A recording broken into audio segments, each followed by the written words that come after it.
Okay, what's up people? Welcome back to another stream. Hope everyone is doing well. As always guys, if you're enjoying the content, please be sure to drop a like, subscribe to the channel, and of course hit the bell so you don't miss out on any streams or uploads in the future. Make sure you check out the Elevating Traders Discord channel, completely free to join. Links to that in the description below, also at the top of the chat.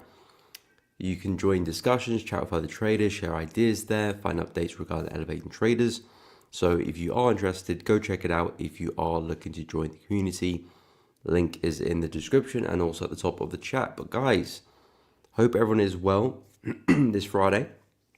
Ahmed, good morning, hope you're good. Yeah, of course, not too much movement today. It's not going to be too volatile as we have Good Friday. So, might not see too much movement. Looking at Euro USD, it's very, very flat right now. You can see the past 4-hour candles and the past, past the hourly candle as well. A few hourly candles not doing too much. So we might not see too much movement today. And it could be a good day to potentially start looking back at previous positions, previous trades and reviewing opportunities, because if you are intraday, probably not the best time to find intraday opportunities because we're not going to see that usual momentum that you might be needing to get to your targets.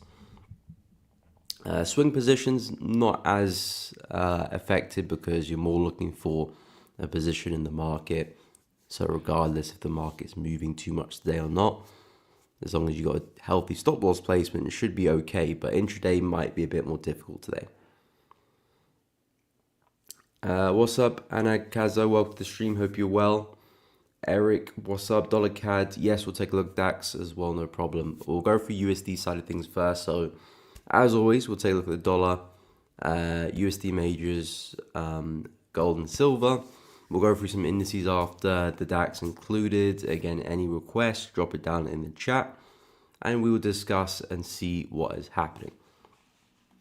So, first things first, we've got the dollar. So DXY yesterday didn't do too much, to be honest, dropping to the lower time frames. We did just about respect support over here.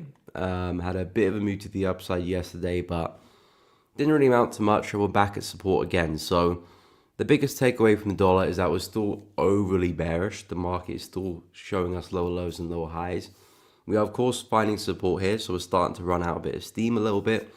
But because we haven't had any critical rejection or change in momentum of this area, the buys are not looking too enthusiastic right now. We might kind of just bounce in and eventually break through, to be honest, at some point. I do expect to see dollar have a bit of a recovery, see some upside shortly, but I'm not too sure if it's going to be this week. Well, it's coming to the end of the week anyway. Things can change next week potentially, but at the moment, market's a little bit slow. Yes, we're still holding support, but I'm not too sure if we see any type of reversal. So, biggest takeaway for dollar for me is that I'm still looking for pullbacks if we can get one. 101.5 looks pretty good to me. Some nice wicks down the daily chart. If price would be kind enough to pull back and retest that area, would be looking for some confirmations for some shorts on the 4-hour time frame, or potentially even hourly if things look really good, and see if I can continue that momentum back into lows, because overall momentum still with the bears, but where we are trading is definitely back into some bullish territory, where I would imagine buyers are looking to get into positions, sellers are looking to exit from their positions. So I do expect to see a bit of a relief on the dollar pretty soon. Of course, the weekly candle is about to close. And yeah, it's going to close as a very small bearish candle. So not too much to take away from this week. Just kind of momentum still with the bears. No kind of signs of reversal just yet. But I am looking for that retracement to continue selling the dollar. So for Euro USD, I'm still very bullish for this one. However, again, waiting for some retracement. You can see with this one, we're taking out some major highs on the daily weekly chart. So I'm just waiting for the retracement to come to me before looking to buy. Again, not much movement this week. That candle there sums up the price action this week for Euro. So not a lot of movement, at least compared to the past couple of weeks. This candle here looks more like, something like that. And typically after we do see a big move in the market, we do tend to kind of slow down and have a bit of a breather. We definitely had that last week. Huge move. So I was kind of slowing down and pausing, whether it's a pause for price to continue or pause for price to roll over. It's something we'll find out as we get more information, but the market is definitely in a bit of a pause, which if you drop to the 4-hour chart, you can see all we've got right now is just consolidation. So it's been a difficult week for Euro, not a lot of action. I still like the levels here. 1.11 and 1.11, 1.115. That area still looks pretty good. So if price was to pull back into that level, as long as you stay corrective, don't see anything, any red flags. So in terms of the way the market gets there, as long as we stay corrective, I do think there's a good chance we do bounce from this level, and that would be the opportunity which I'll look to buy, which is pretty much the same as the dollar getting back to 101.5 and looking for sales at that area. So Euro USD, DXY pretty much in sync with each other, and just looking to see if we can get a pullback into some respectable levels. But overall, not much to take away from Euro this week, just basically flat, moving sideways. And just not a lot of movement. Pound USD was pretty bullish this week, to be honest. If I expand to the weekly chart, we can see we actually had another strong push to the upside. I know we still got the rest of today, so perhaps we see a bit of a wick to the upside. That could happen, of course. But for the most part, it's been a pretty bullish week for Pound USD. And we do have some major resistance just above us around 1.34. So that's why I expect price to be drawn towards for Pound USD, which is why I'm still pretty bullish in this pair, which is why if we do pull back, I'm still pretty eager to keep buying this until we get back to major resistance, especially since we are breaking through this level at 1.31 as well. So if we can pull back into that zone, I'll be more than happy to find some longs and continue this trend to the upside. It's been a very big swing for pound from this low here, from the 7th of April to the high here. It's been a very big swing with not much of a pullback. So I do think Pound USD is in desperate need of a pullback. And if we can see a retest of 1.315, 1.31, more or less this zone here, or if you pull back a little bit further, I wouldn't mind a retest of that resistance as well. But either one of those levels look really good, and target's more or less back at 1.34. So still very bullish in Pound USD. Momentum is still intact from the higher time frames, so I would imagine more upside is pretty likely. Dollar CAD, this one has not done too much this week either. So if I go to the weekly chart, again, pretty much a doji this week, bit of a wick to the upside, price came back down. Looks like it's going to close pretty flat. There is, of course, a big level of resistance, which, of course, is turned support, which price is kind of dancing with right now. It's not too sure if it's breaking through or holding. We did sort of just about close below last week, but it was very minuscule. So I'm not going to read too much into that. I want to see a much bigger breakout to have a lot more confidence that, okay, price is breaking through that level. This week, again, bit of a doji as well, so momentum is just stalling. I've said I'm still pretty bearish with dollar CAD, but if I'm going to short this one, I do need to see a much bigger pullback into this area here or this area here. Either one of these levels would suffice. Again, depends how we get there and how we react. On paper, they look good, but potentially maybe price is very impulsive on the way there, so maybe I back away. But if we can stay, for the most part, pretty corrective, I do think 1.405 or 1.15 could give us some nice opportunities to catch some shorts for a push back into the low. So dollar CAD's still pretty bearish. Like I've been saying, I'm pretty bearish on USD as a whole. So any of these USD pairs, I'm looking to pretty much sell the dollar against any other currency right now. I don't think I'm looking to buy the dollar against anything, to be fair. Again, I'm expecting retracement, but the bigger move still looks like it's likely with the USD bears for now. So that's where my focus is. Same thing for Aussie dollar as well. Still very bullish on this one. I know we're heading right back into resistance. In fact, if we go to the weekly chart, You can see for the past few weeks, we've just been placing a lot of wicks here to the upside. Wick, wick, wick, wick, and potentially again this week, another wick to the upside as well. So we're definitely stuck in some major resistance, but I do think, as I've been saying, I do think the market is forming a bit of a bottom here. So I do think we will have a pretty meaningful move to the upside in the next coming days and weeks. So I do think this resistance is likely to break at some stage and us to really push through. Of course, I don't want to be buying directly into that level. So I'm looking for a bit of a pullback for Aussie dollar first before I do start looking to buy it. Preferably a pullback into this kind of area would be nice. I'm not too sure if Aussie dollar's got that in the tank. We might be a bit too far to see that retracement. If that's the case, then I would wait just for price to break through this level, and then hopefully there's some retests afterwards on the other side as the level acts as support. But I do see a much bigger move now for Aussie dollar, and I'm very, very bullish on this one as well. There might be some shorts beforehand. Again, I'm not really interested in it. I did discuss this ascending channel here for Aussie dollar yesterday. I said if we have another push back to the high, naturally on the lower time frames, price might go and put another high in, and that could be a nice short intraday. We've kind of seen a bit of a rollover from that. It could go a lot further as well. It might just be a swing of the channel, or it might be price get ready to break the channel. So there is that downside potential. But as I said, I think the bigger move is for Aussie dollar buys. So that's kind of where I'm focused on right now. So just waiting for Aussie dollar to come to me, or if we can break and retest the high there, then I'll look to long it. NZD USD, very similar pair to Aussie, of course, and I do have a very similar bias and setup for this one too.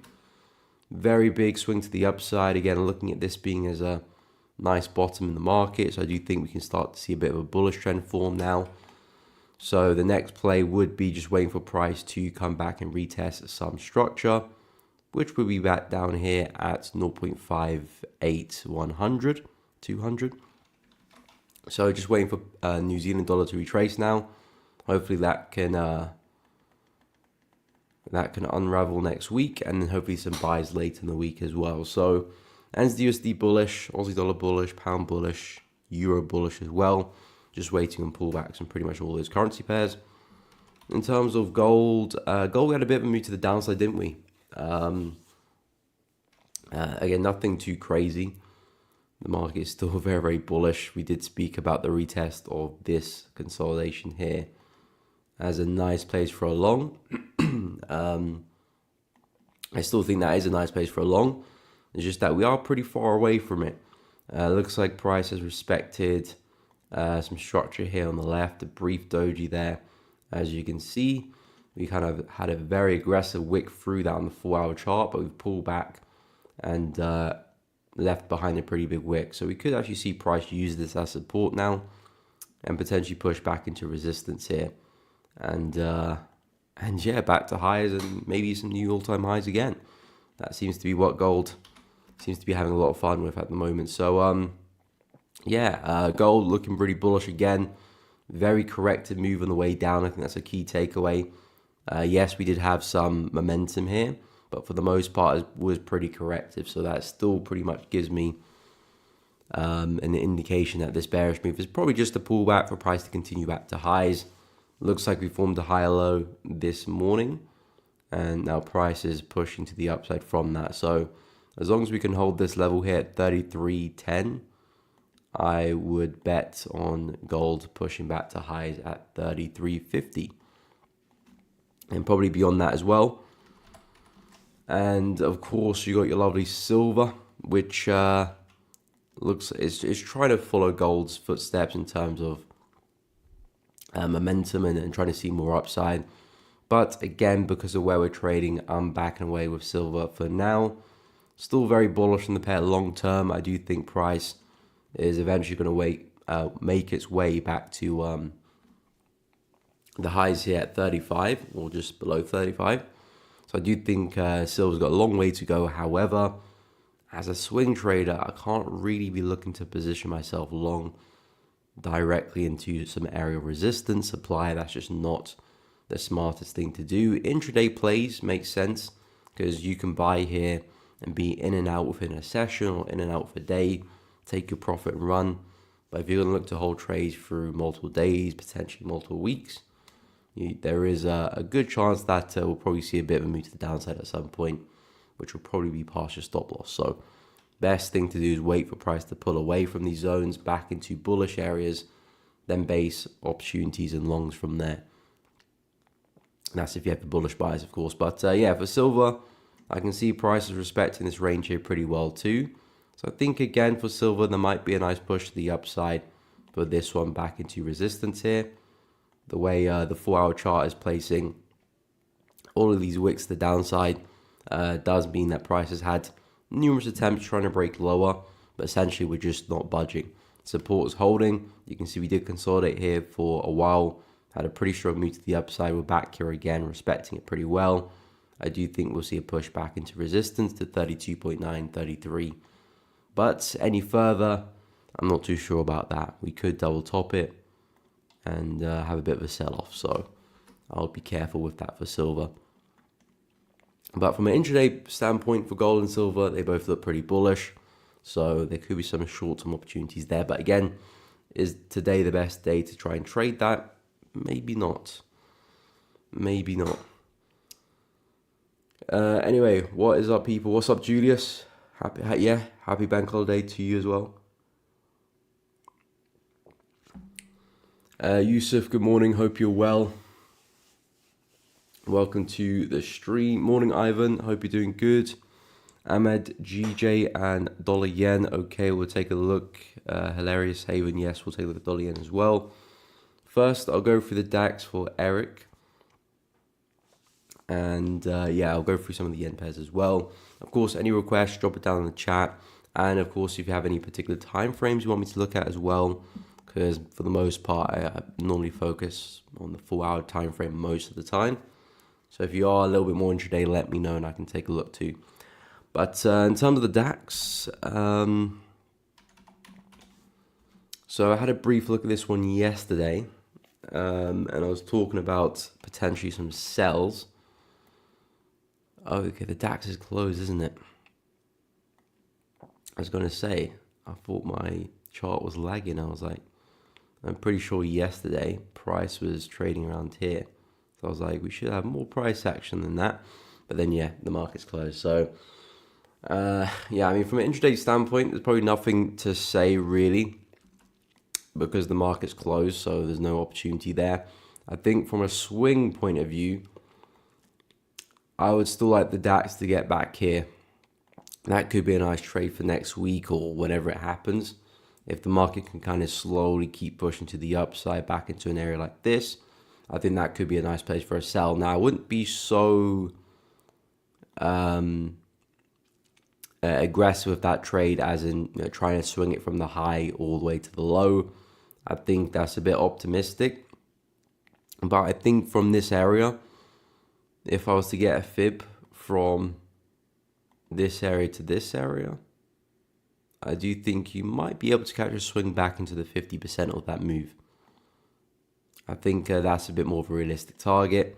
But again, it doesn't even have to be that far either. It could be a lot closer. It could potentially be even back into resistance here. If price was to break through, that could end up being a nice target as well. But yeah, the DAX from a swing perspective, I'll be looking at this area 22k. That's of course where we had a slight pause before all of that momentum came into the market. So naturally, if we can pull back into that zone, I do think sellers will be looking to jump into the market, and that could be a nice place to position yourself short. But intraday is not a lot to speak about because the market is shut. So there's normally no update in price action until next week. So not much to say there. But from a swing point of view, 22k, something to keep an eye on. And in terms of pound yen and dollar yen,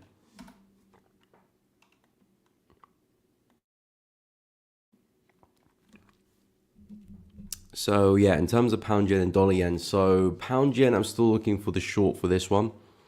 192 is still my kind of preferred area for a bigger swing trade. At the moment, you can see prices kind of just sitting at support. So it's a little bit awkward for me right now because I do have a pretty bearish bias. I'm still looking for us to eventually get back to the wick low here. But simply, I can't be looking to trade that bias if we're going to be dancing at a level of support. I need us to push away from this back into resistance, back into supply. I know sellers will be sitting and maybe buyers will be looking to exit their positions. And that will allow me to jump into a short trade myself to potentially capitalize on a big swing. So this is really where I like to see price get to before I look for that bigger sell. You can see we had a brief pause here in the market, lots of momentum here with that big candle. So I know if we get there again, we might see a similar move and similar momentum enter the market again.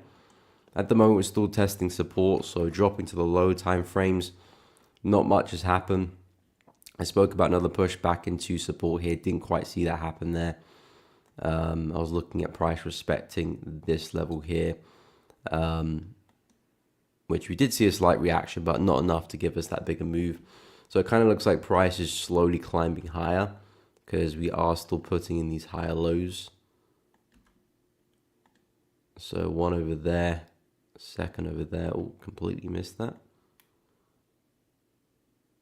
There we go. And potentially a third as price climbs higher. So it looks like we probably will slowly make our way back into resistance. And then we'll see what price does there again. Potentially there could be another sell setup if we stay corrective and maybe fire some wicks into the zone. That might end up being a nice sell. It has been a sturdy level resistance in the past, so it could definitely act again.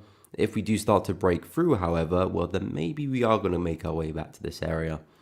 192, 193 would be a really nice zone for a short. But pound yen is very, very flat. The biggest takeaway is that we're still respecting support to our left here. So perhaps if we keep that up, the bigger move will be to the upside. But in terms of an actual trade idea, I'll wait to see if we can push back into 189.6. The lower time frames don't look particularly great, especially on a bank holiday like this as well. It might not be the best day to be looking for intraday setups because the market's probably going to fluctuate most of the day. So it'll be difficult for price to hit targets, especially you can have a big one as well. But with the way price is moving, very sharp recovery. Looks like we'll push back into resistance, and then we can probably assess that next week if there are some nice selling opportunities. Dollar yen, I'm still pretty bearish on as well.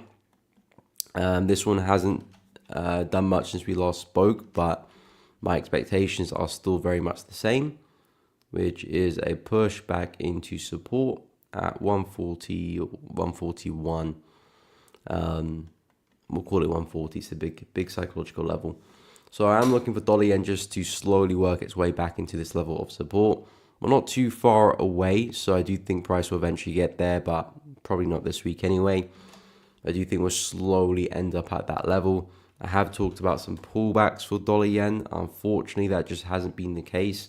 Market had a big sell last week and hasn't really looked back since. We had some slight bullish candles, but nothing really meaningful on the 4-hour chart for a decent pullback anyway. I talked about the retest of 145, this lovely level of support where you can see all these wicks are collecting. Would be nice to see price push back into the zone, maybe fire some wicks to the upside to imply resistance is holding, and that could have been a nice place for a short, even the low here as well if price had a slightly bigger pullback. But all we had this week was a slight push up and then price kind of just slowly pushing down here. So yeah, difficult to really find a good setup on dollar yen. If price does break to the upside out of this channel, then the shorts are back in play. So keep an eye on that. But yeah, targets, I'm looking at 140. So it's either we just roll over or we push up first and then see the move. So that will be up to dollar yen, how we make that move. But the market's still extremely bearish, still very consistent with the lower lows and lower highs. And as I zoom out, I'm still seeing consistent momentum on the higher time frames as well. So yeah, I think 140 is pretty imminent. Just a matter of time. Yusuf, what is up?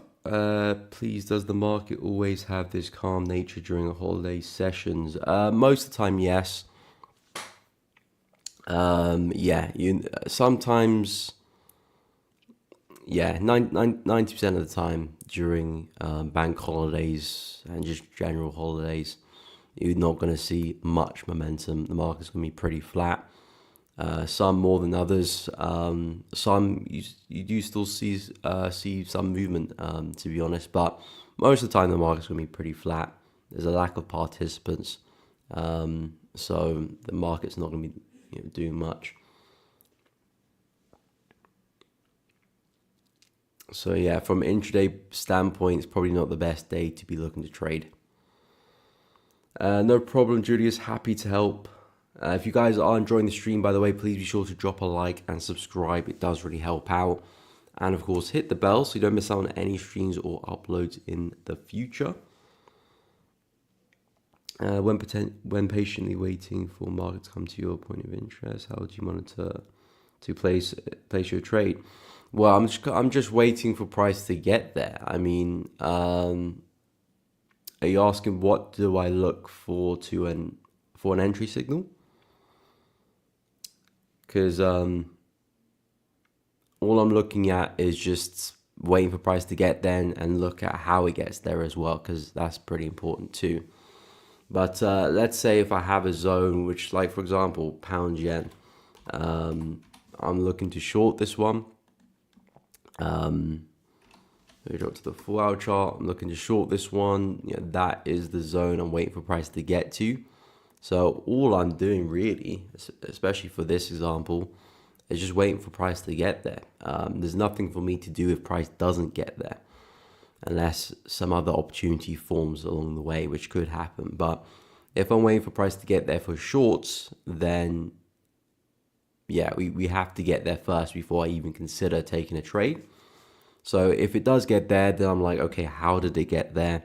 Was it very impulsive? Was it corrective? Will we see many wicks? How are the higher time frame candles closing? So I'll ask myself those questions. And then when it does get there, then I'm monitoring price in terms of how it reacts. So are we seeing strong rejection? Is the market not seeing any rejection? Are we seeing a strong shift momentum? Are we seeing bullish engulfing candles or bearish engulfing candles if I'm looking to sell? And then that's how I base an entry off an area of interest. But yeah, when I'm looking for price to come to my zone, the two biggest questions is just how price reacts with it and how we get there. But if price never gets to my zone, then there's nothing for me to do, to be honest. So I don't really stress myself until price gets to an area of interest.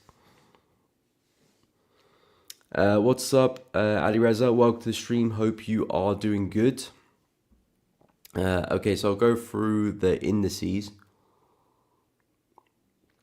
Not indices, sorry. I'll go through the yen pairs. Indices will be no fun today. We'll go through the yen pairs. I'm still very eager for some shorts on euro yen, but it's been incredibly flat for the past, I don't know, 2-3 weeks. 18th of March, well, it's the 18th of April today, so about a month we've been more or less flat for. So price action has not been great, but the move I'm still looking for is still very alive and well. I'm looking at the higher time frames. I'm looking at the fact that we're still respecting resistance on the left here, and I'm looking to see if we can capitalize on a move back down into support 154.698, 155 we'll call it. So as long as price respects these areas, as long as we maintain these lower highs, one over there, second over there, and potentially a third, then I do see us rolling over here. If of course price breaks through, then I'll back away. Potentially I was wrong with that bias, but we're still respecting resistance, still respecting those lower swing highs. So for now, my bias remains bearish. So in terms of finding a trade, which is the all-important question, I do see price push back into resistance so I can base a healthy stop loss off that level there. Because a stop loss in and around these areas is a bit vulnerable, it's a bit at risk, and I could be easily wicked out before we see the bigger move. So if I can get a push back into resistance, that allows me to get a stop loss above some highs, above the wick highs on the left, and allows me to enter a better price as well. So I can probably hold the trade a little bit longer. because I'm away from all the noise and right at the top. So that's really my preferred area to get involved and take a position. But all we've had this week, well, we almost got there right at the start of the week, but we kind of sold off a little bit, and then we've been pretty flat since then. So I'm hoping next week we can push to the upside first, find some resistance, and capitalize on some shorts like that. That'll be something I'll be interested in. And of course, targets, I'll probably look at this low here as the main target for the position. I can probably still get 1 to 3 back into that low, so that's fantastic. And I'll leave positions to run back into the low around 155, or even the wick low there, just below. And that's where I'll probably end close the remaining of my positions, because I don't want to hold full size the whole way, especially for a trade as big as this.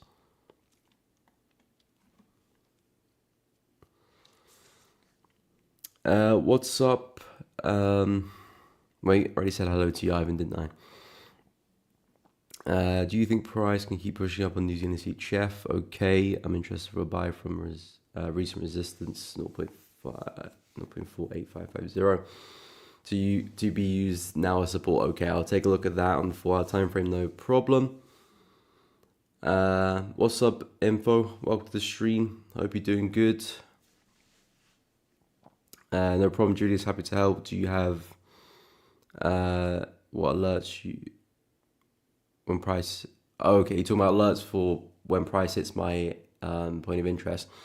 Sometimes I do use alerts. Most of the time I don't, because again I'm trading in like the 4 hour time frame, so I'm kind of aware when price is at my zone. If I'm away from the charts, then yeah, I can use alerts. But most of the time I'm very aware when price hits my zone, and also I'm not looking to jump straight into a trade as soon as price hits my zone as well. I'm looking for price to spend a little bit of time there, kind of slow down and start to build up, and eventually give me a trade signal as well. So it's not a situation where I have to be at the market as soon as price hits my zone. If it hits it in the morning, I probably won't get a setup till the afternoon. And same thing with the afternoon. If it hits it in the afternoon, I probably won't get a setup till the evening, or maybe even the next day. So it's not a situation where I have to rush. If you're a bit more on the lower time frames, then I would probably recommend using alerts. If you're on at the 5 minute chart and price hits the zone, well, within a few candles, you probably got your signal. So you don't really have time to mess around too much. But on the 4 hour chart, it does take a few candles to get going. A few candles on the 4 hour chart could be potentially half a day or a day, well, even be more than that as well. So I don't really use alerts because I'm pretty much aware where price is most of the time, and I don't need to jump in straight away, so there's no rush for me to do anything. I have a watch list. I know which pairs I'm looking at for the week, so I'm just going to be monitoring those pairs specifically. And as long as I check the markets every now and then, I'm alerted of where price is. Okay, let's take a look at New Zealand CHF. So I do have a pretty bullish bias on New Zealand CHF, Ivan. I do think there's a pretty big move in store for us with this one, because we're all-time lows, and typically when price does create all-time lows, especially for New Zealand CHF, we do tend to recover. So you can see these big moves to the downside every time we have that dramatic spike lower. Price pretty quickly recovers back to the upside, and this looks like another one of those moves. Very dramatic moves to the downside. I do think we can turn bullish pretty soon and push up again. So I'm looking at price coming back into this area on the daily chart, or weekly chart I should say. Price support there. Price broke through that very heavily. I do think we're naturally going to come back and we test that as resistance. I like the fact yesterday we did break to the upside and we did create some new highs. It would have been nicer if the breakout was a little bit bigger, but breakout nonetheless, so I do like that. There's a nice range over here on the left where we did consolidate, which I think will be a nice base for a buy. I know we've got resistance here on the left, but again, the breakout was a little bit minimal. If anything, this looks a bit more like a fake out to me, so I wouldn't be looking for the retest just yet. of this level. If the breakout was a bit bigger and we had a slightly more slower pullback, then that retest would be a lot more attractive to take. If anything, we kind of faked above it, now we're coming back below. So that doesn't give me a whole load of confidence to be looking to buy from that level just yet. So something like this could be a nice trade intraday. Again, maybe probably trade for next week, but I like the zone here at 0.48300, and that could be a really nice place to at least take it back into the high. But again, like I said, I do think we can go a lot further and go and hit that zone around 0.5. So I'm pretty bullish on New Zealand CHF. I think there's a lot of upside to be had. The market's incredibly oversold right now, and it's slowly coming back into equilibrium. We're at all-time lows, so naturally a big recovery is on the cards. And we're starting to see bullish structure now and price breaking the highs of some 4-hour highs as well, which implies that we could probably see a lot more of it. But yeah, I'm not a big fan of that zone there. You said 0.488. 0.485, sorry.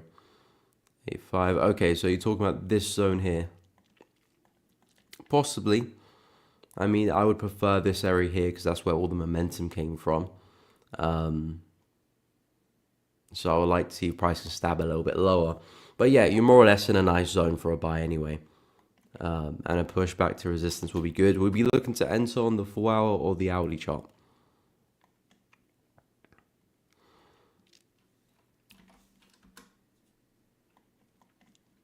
But yeah, I do like the setup.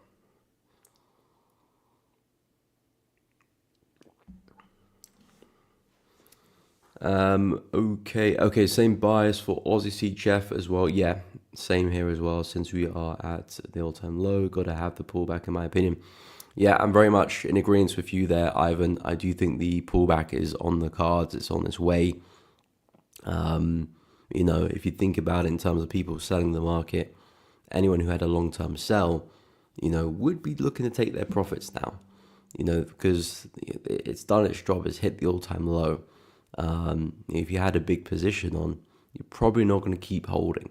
So you're probably going to take profits. Even if you are going to leave positions to run, you would probably take most of your profits. So naturally, people closing short positions will draw the price back up again.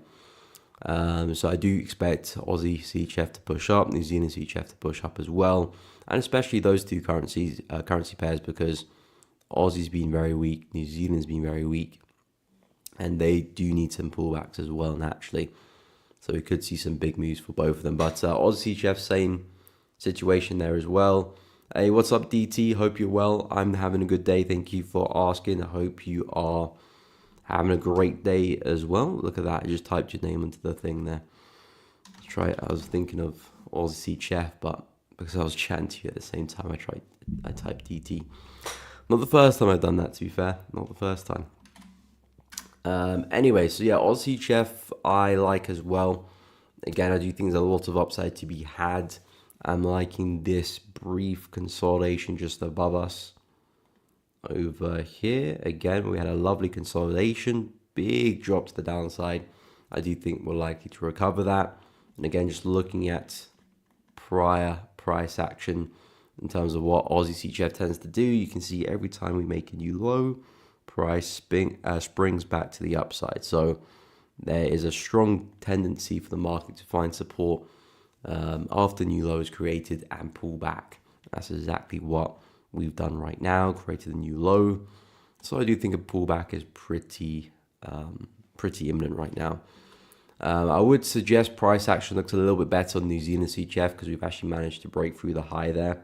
So New Zealand CHF is a little bit stronger, showing stronger signs of recovery, whereas Aussie CHF not so much.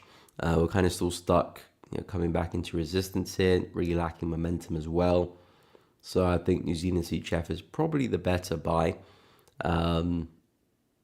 Maybe if Aussie next week can break the highs and do something similar, then there might be a nice trade down the cards perhaps next week. But Aussie CHF right now looks pretty flat, not really showing any signs of breaking structure as well. So I would say this one's still got some work to do before we can look for some longs.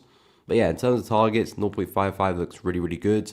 And I do expect to see a lot more upside for Aussie CHF in the next few days, to be honest. Okay. Dollar CAD AC, okay, we'll take a look. NF, yes, you can.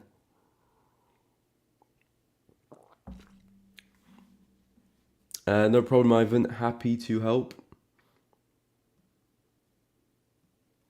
Happy to help. So yeah, I do agree with those CHF opportunities. In terms of dollar CAD, so yeah, dollar CAD, I am looking still to sell dollar CAD. We've seen a lot of momentum, and I do think as a whole, USD is still pretty bearish. So pretty much every USD pair, I'm actually looking to sell the dollar against the opposing currencies. So for like Euro USD, Pound USD, Aussie dollar, New Zealand dollar, I'm looking to buy those. Dollar CHF, I'm still pretty bearish on, but I'm not really looking to sell because it's at some really low prices. So I need a much bigger pullback. Dollar CAD, kind of similar situation. We've had a really big sell from last week's candle. As you can see, massive candle there. So all I'm looking for is the pullback of that candle and then the continuation. We do have some areas of support on our left here, which is probably why we're getting a bit of a doji this week. But what I am waiting for is to see if price can pull back into this zone here, 1.406, or if we have a much bigger pullback, 1.416, 415 up there as well. But the expectations that dollar CAD has got a lot more downside, and I do think price is likely to keep falling.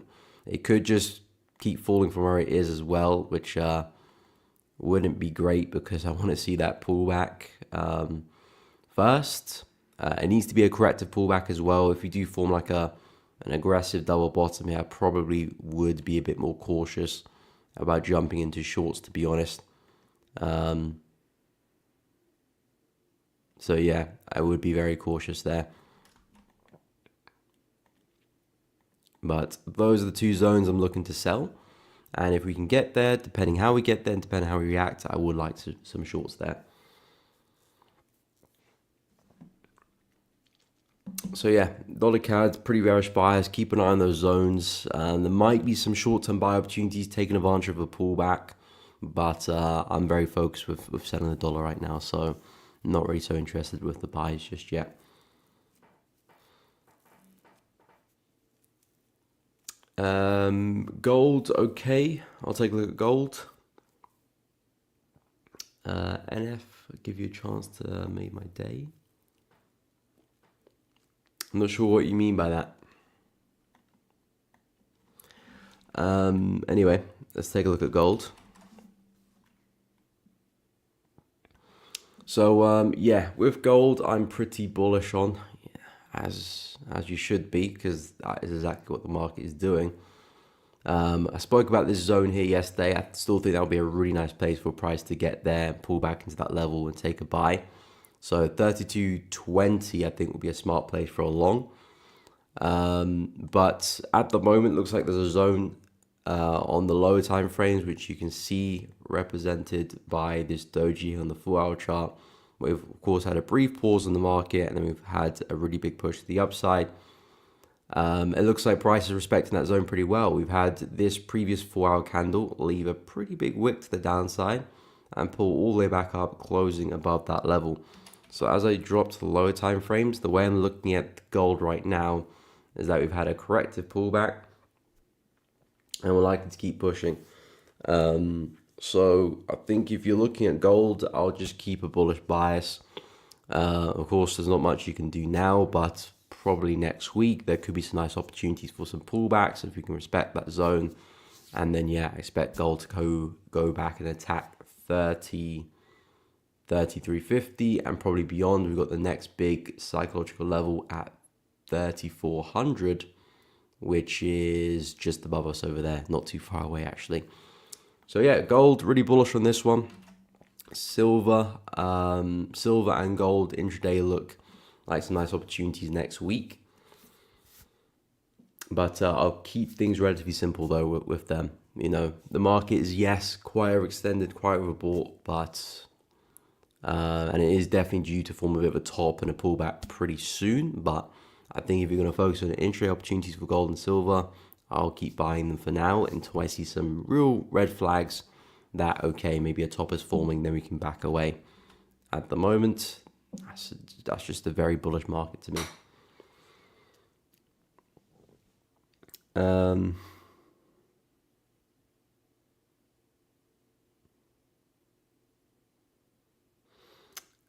Yeah, I'm afraid I'm not going to just donate money. If you do want to learn to trade, I do have a free course with Elevating Traders Academy. So if you go to elevatingtraders.com, click on the Academy section, there is a complete free course in terms of technical analysis, risk management, approach to trading. So if you want to check that out, that can definitely be of use to you. Halima, I hope I'm saying that correctly. I hope you're doing good. I was just going through YouTube to learn how to market structure, and I saw you doing live stream. I'm a beginner. Please can give me some pointers on that. Okay, when it says exercise I can practice for me to improve. Thanks. Good question. I think just in terms of practicing, then I would just hop on a chart and practice mapping out highs and lows. Because with trading, especially technical analysis, the more experience you have with a technique, the more time you spend with a technique like mapping out market structure, the better you'll become at it.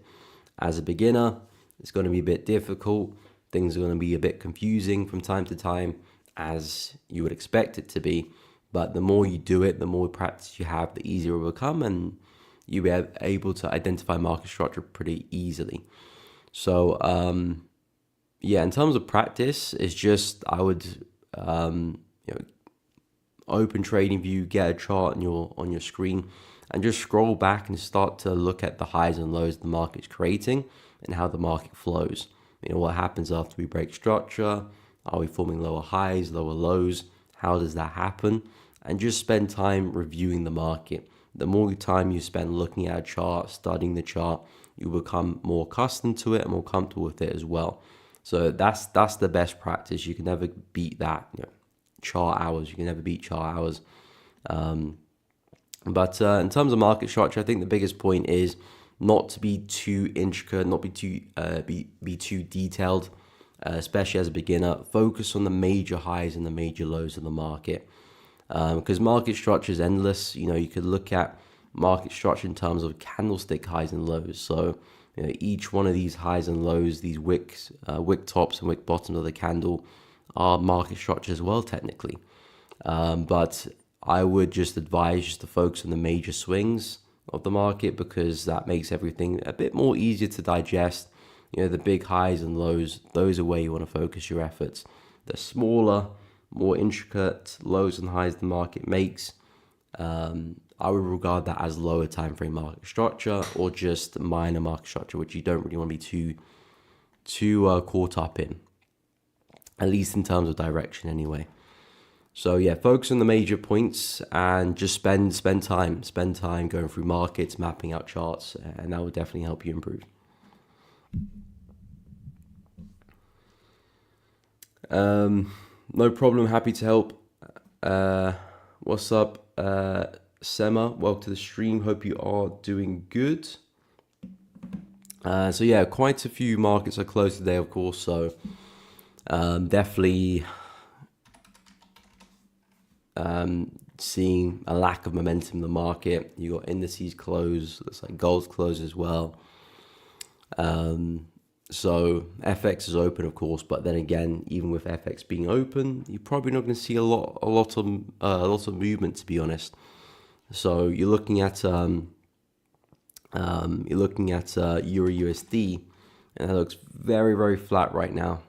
Very, very flat, as we can see. So it's not the best time to be looking to jumping into positions and enforcing opportunities. Okay, no problem, NF, happy to help. No problem, Halima. Happy to help as well. So yeah, I think in terms of trading, it depends what type of trader you are. If you're a bit more intraday, probably best just to stay out of the market today, because even if you do get into a nice position, the market probably just doesn't have that momentum to push to your target. So it's just going to hover around your entry price. And yeah, the day is going to go on. It's the end of the week. It's the weekend anyway, so probably just best not to do that. I think it's a good day for if you're a swing trader.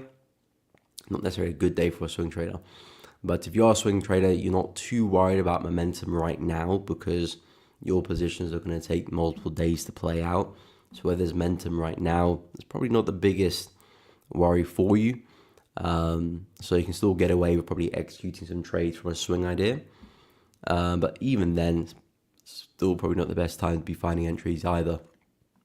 But I think today is a good day just to review previous trades. Look at some of the higher time frame price action. How is the weekly candle going to close this week? How is the daily candle going to close today? And use that to help map out some ideas for potentially next week. Because looking at the weekly candle can be a great way to summarize this week's price action and help predict the following week's price action.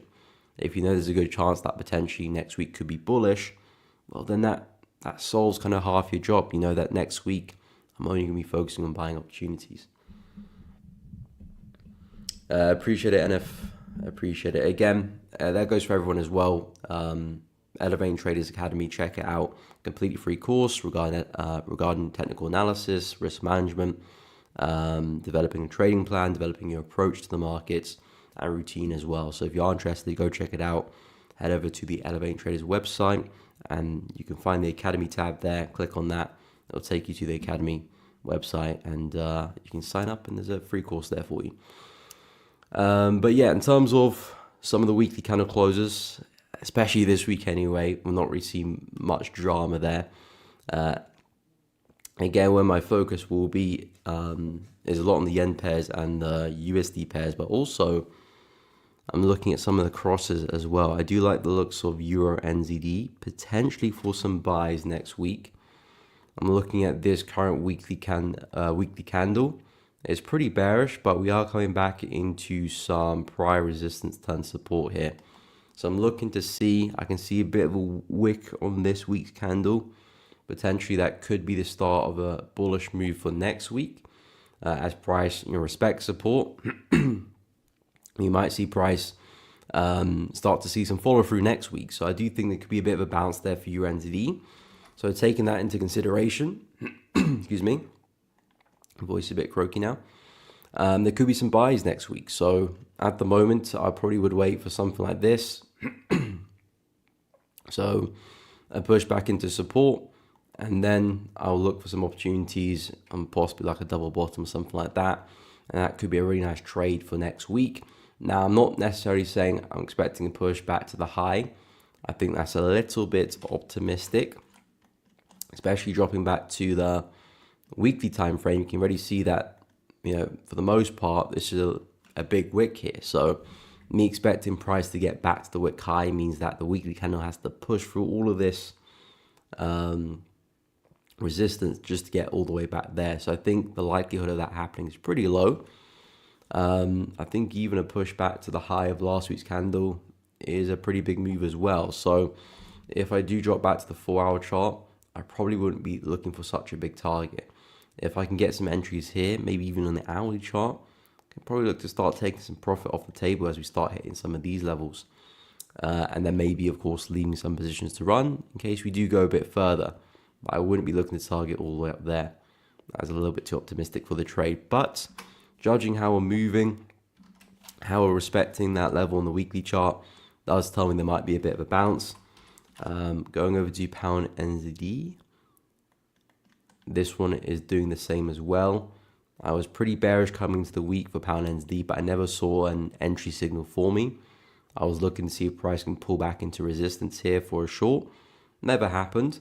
What I can see though is that price is respecting some resistance on the left and support. It looks like this week's candle is about to pull back above, closes a small bodied bearish candle. with a big wick to the downside, which tells me that, okay, we probably could see a bit of a push to the upside next week, perhaps maybe back into that zone. So again, this could be a really nice place to base a long opportunity from. So maybe something like this next week again, nice little double bottom. That could end up being a nice little buy there, perhaps back into that zone as well. And then maybe I can start speaking about some shorts again.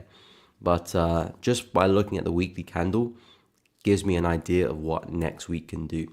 Of course, this candle still has about 11 hours left before it does close. So a lot can happen in that time. So I have to stay patient and make sure I'm basing my decision on the close of the candle, which I'll do on the weekend. But if we can close, something like this, I would expect a bullish move. You can see we happen to have a similar pattern on our left over here. Price had some lovely resistance. We broke through. Price came back for a retest there. Closes a small body bullish candle, implying that support is holding. The next week we got a bullish move. So if you understood that from this week's candle, well, then going into next week, there's a good chance we have a bullish push. Well, then going into next week, you're just looking for buying opportunities. You're waiting for a pullback, a nice place for a buy. Of course, you're looking for your confirmation criteria to take a trade. And again, this is not a magical tool for your trading and everything will be 100%. But it just allows you to have a bias for the week. So it makes everything that much easier because you're not going to be distracted by any selling opportunities because you understand that, okay, this week has a good chance of being bullish. So let me just focus on the buys, forget about any type of sell opportunity for the week. And that can help make your trading a little bit simpler. So pound NZ is something to keep a look at. Same with USD as well. I like some of these crosses for some buys. Euro and pound leading all over. What do you mean by that, leading all over? Do you mean they're strong? I don't know what you mean by leading. MB, okay, take care.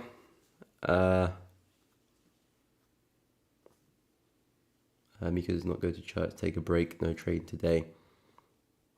Well, that is true, to be fair. But I've got a stream to do, MB. I've got people who are depending on a stream today. If you don't want to be trading today, then don't be on the stream, my man. Take a break and go do something. What's up, Paul? Hope you're doing good. I've been in position shorts on $CHF all week. Seems to be a consolidation, swing trading it. But I'm getting charged overnight fees. Frustrating, lol. What's your take on it? Yeah, that is a sticky place to be because you have a short idea and the market's not going anywhere. I've been in that position a lot, to be fair. Especially with my Aussie CHF short a few weeks back. It just depends on your take on it because sometimes the swaps aren't that too damaging. It can be definitely annoying, but it might not be something that you're too concerned about. That does depend on the pair. Sometimes the yen swaps are absolutely crazy.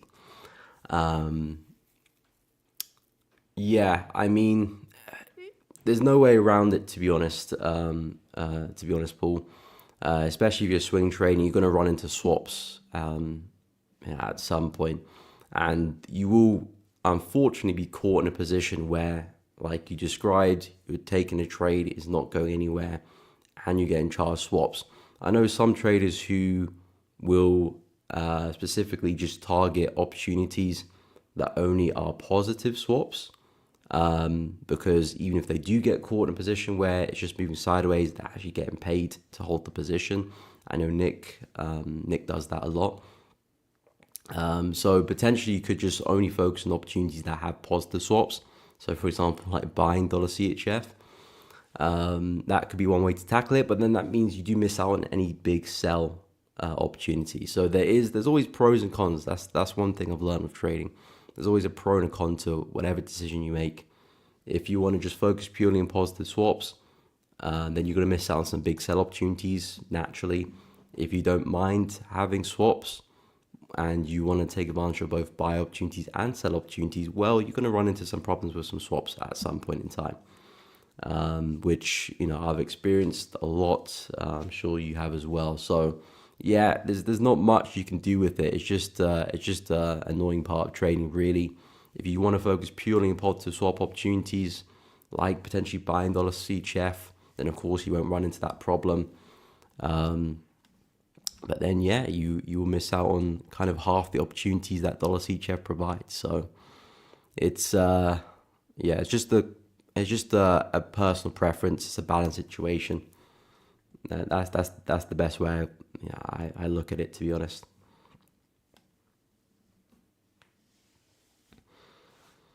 Yusuf, please go. Please gold, Euro USD, Pound USD on the 15. Okay, I'll have a look at it. We're probably not going to see much movement there, to be honest, Yusuf, on the 15, but I'll have a look at it for you. Like I said, probably not the best day to be looking at any intraday opportunities, to be honest. But I'll quickly have a look for you. What's up, Pavanator? Hope you're well. Long time no see. Hope you're doing good. I'm well. Thank you. Hope everyone's good with you. Pavanator got stopped at Aussie dollar, lost $1,200. Had it on a buy and it went for a massive dump. Oh, are you talking about the big sell we had a couple of weeks back? And it quickly recovered as well. Yeah, I mean, again, any trade you take has the potential of going wrong. Any trade you take has the potential of going wrong. Always kind of have the idea that, okay, if I take this trade, what's the worst that can happen? If you're okay with that, then you can take the position.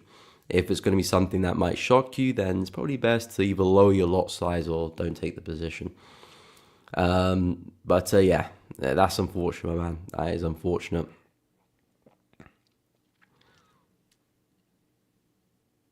I hope you're doing well, though.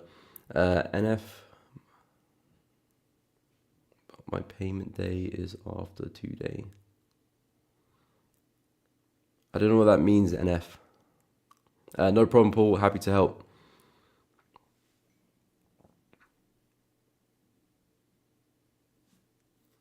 Okay. Good plan on getting it back. Okay, good, man. Yeah, the revenge starts today.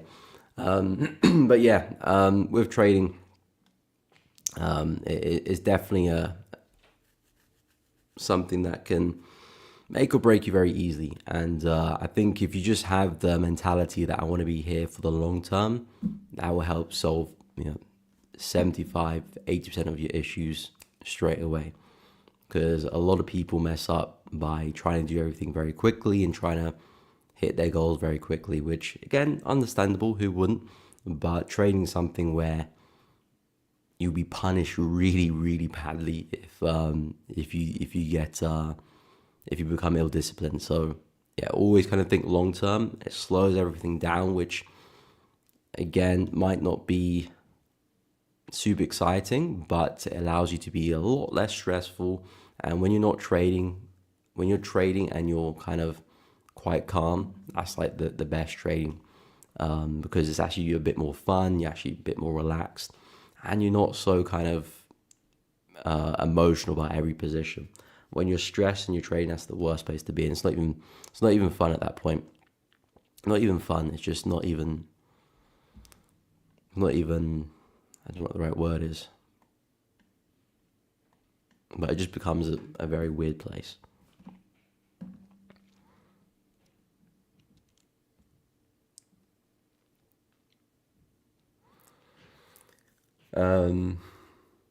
Not revenge. Okay, good.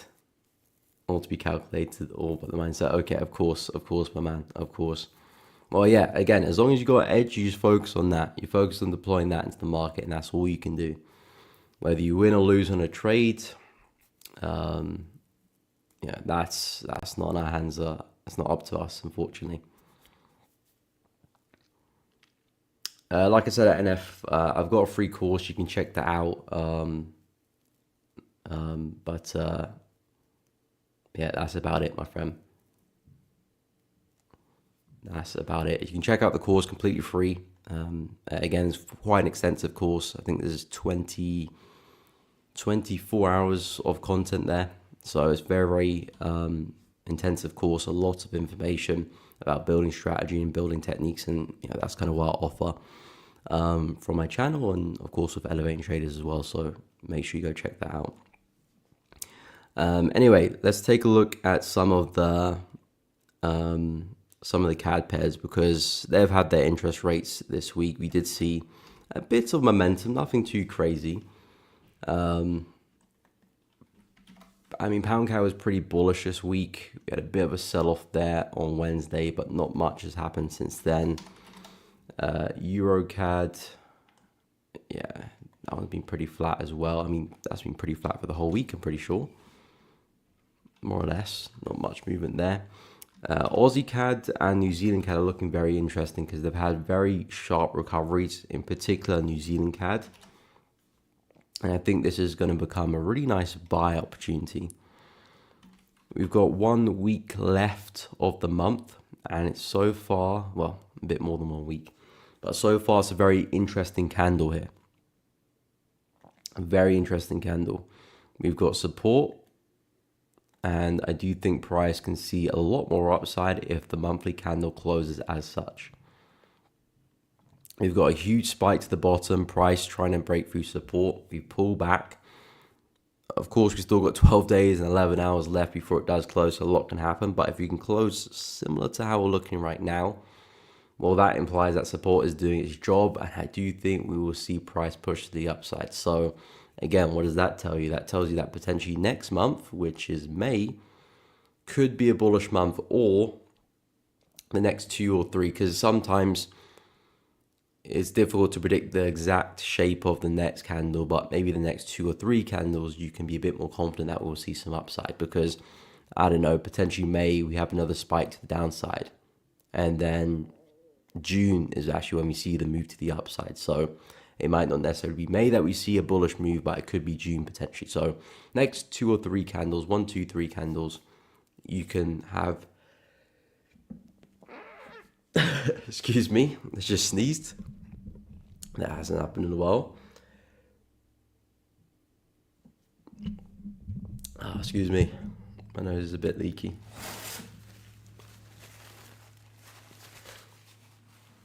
Not the best time to be having the sniffles on stream. I do apologize, people, but I'm sure you understand. But anyway, so with that candle, it does give us a good chance of what's going to happen the next 1, 2, or 3 months potentially. But there's a good chance we do see some upside. So again, from a swing perspective, not so much intraday or day trading, because a bullish month isn't really going to do much for you, to be honest, because you're going to be in and out within the day.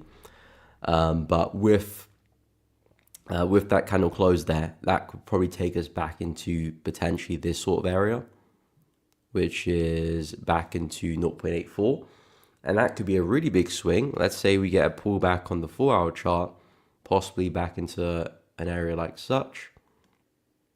That could be a really nice trade to swing back into resistance and back into 0.84. And you could be looking at a position like this. And again, you're probably not going to hold the full trade all the way back to the swing high, because a lot can happen. And the market is still a little bit flat, to be honest. But it does give us the opportunity to capture a big swing there. So in my book, New Zealand CAD is definitely something I'll be looking at. Yeah, I'm doing good, thank you, Ahmed. Just a little bit of hay fever, to be honest. But I'm good, thank you for asking. But I study ICT. Okay, that's fine as well. You can study ICT too, as well. Well, to be honest, if you do study ICT, then I'll just focus on that, to be honest. You don't want to be focusing on multiple different strategies, because that will probably just end up confusing you, because there will be some points where there might be some contradiction and then you wouldn't know what to do. So if that's the case, then just focus on ICT. But yeah, New Zealand CAD looks like a nice opportunity there, and I do think there could be a lot more upside. Aussie CAD, similar situation, but I think New Zealand CAD had a much stronger rejection, so I like that one a little bit more. But yeah, Aussie CAD, huge wick there, piercing through support. What makes New Zealand CAD a slightly better opportunity is because it potentially might close bullish, whereas Aussie CAD looks like it might close bearish. Again, still has 12 days left. A lot can happen in that time. But again, next month, potentially can go fill the wick and push down. So I wouldn't expect a bullish month straight away.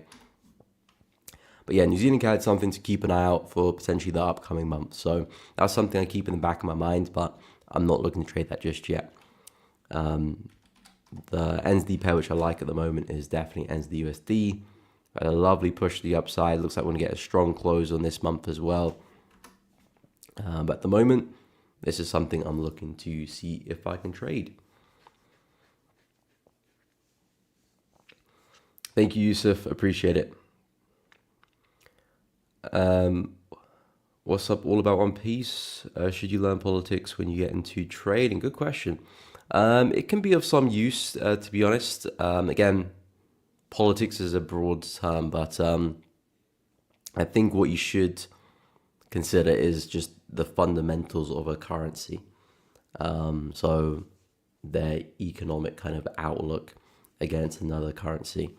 So that's kind of what you should be focusing on a lot. Politics, if you're talking about like, the intricacies of political parties, that's not so needed. I mean, it could help, of course. I wouldn't say it will hinder you, but I don't think that's something you should focus on in terms of benefiting your trading. I think if you're going to focus on something like that, then focus more on the fundamentals of a currency. So on unemployment rate, the inflation, their economic outlook for potentially the next month or two. Are they looking to increase rates or cut rates? That's something that can have a direct effect on a currency. But politics, I know because of Trump's having some fun in the office, so I guess. But yeah, it's nothing you want to focus on purely for the benefit you're trading. Focusing on the economics of a country would definitely help. But definitely a good question. Again, we've been through this NF. Like I said, I've got my free course. If you want to check it out, feel free to do that. But if you keep spamming the chat, I'm going to have to remove you. But yeah, NZD USD looks good. Aussie dollar looks good as well. But the only problem with these guys, they just haven't had any pullback. So there's not a lot I can do. There's no positions for me this week, unfortunately. But again, it's not really the first week. It's not the first week of the year which I haven't taken a trade, and it probably won't be the last as well. There will just be some weeks where you do need to take a bit of a back seat and focus more on making sure you're taking the best trade you can find, the highest quality, because at the end of the day, that's what's going to judge your P&L. How good are your positions you taking? If you're taking average positions, then you're going to get average results. And of course, you can take bad positions, you're going to get bad results. Take good position, probably going to get good results. And again, that doesn't mean every trade will be good. You're going to have some losers, of course, as every strategy will. But as a whole, as an average, you have a desirable equity curve, which is what we're all after. So going to next week, I think just Aussie dollar longs, New Zealand dollar longs, pound USD longs, potentially euro. I'm not the biggest fan of euro because it's a bit high. Pound, Aussie, and New Zealand are a little bit better locations. And then I'll see what I can do with the yen pairs as well. If you deeply understand price action candlesticks, do you really need anything else? No, you don't. You don't actually. Again, there are multi-billionaires who have made money purely based on patterns in the market, based on candlestick price action. So, you just have to read Market Wizards, and you'll see how people have made billions just from looking at candlesticks. So, and of course, you'll see examples how people made billions as well, looking at purely fundamentals and only just looking at charts just for entry. So there is both sides of the coin. The only thing you need to worry about is which one you want to focus on, or if you want to focus on both, that's fine as well. But pick a side or pick a focus for yourself and just focus on that. If you deeply understand price action candlesticks, you do not need anything else. But again, it's all about patterns. It's all about tendencies of a market. If a market tends to do something, then it's likely going to tend to do that in the future as well. And that's the fundamental basis of technical trading. If the market keeps doing this when this happens, well, then we're probably going to keep doing that.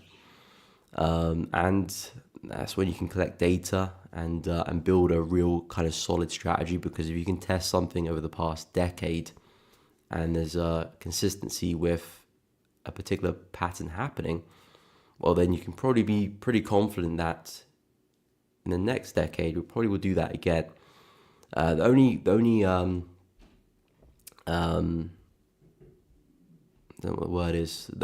thing to be aware of is that nothing is necessarily guaranteed. You could test a strategy over the past 10 years. It might average, let's say 30% per year. Over the next 10 years, it might potentially average 20% per year, or even 15%. Or it could do double and average 60%. So that's the only thing you have to be wary of, is that nothing is necessarily guaranteed. And things can fluctuate. The 10 years you back tested might be a really good 10 years for that strategy. The next 10 years that you actually go and trade might not be that great. So potentially that 30% average you tested might be 20 or 15. Or it might be even better and be 60 as well. So that's something to take into consideration, which is why people like having multiple strategies. Because if one strategy might do poorly the next whatever span of time, another strategy might do very, very well, very good. And that's why it's good to base strategies on market conditions, because that's really the biggest indicator whether your strategy will perform well or not well in a given period of time. If you've got a strategy that is based around trending markets, and then the next whatever period of time is not trending, well, then that strategy is not going to do well. You might have tested the strategy through a nice period of trending or a trending period, and then if you take the same strategy and test it in a not trending period, well, the results can be very poor, obviously. So during that same period of time, if you have a strategy that's based a bit more around consolidation or choppy market behaviors, then you can use that strategy during that time. And then when it starts trending again, then you can deploy the trending strategy again. And that's how you can kind of mitigate against that. So definitely keep that into consideration as well. But for the most part, no.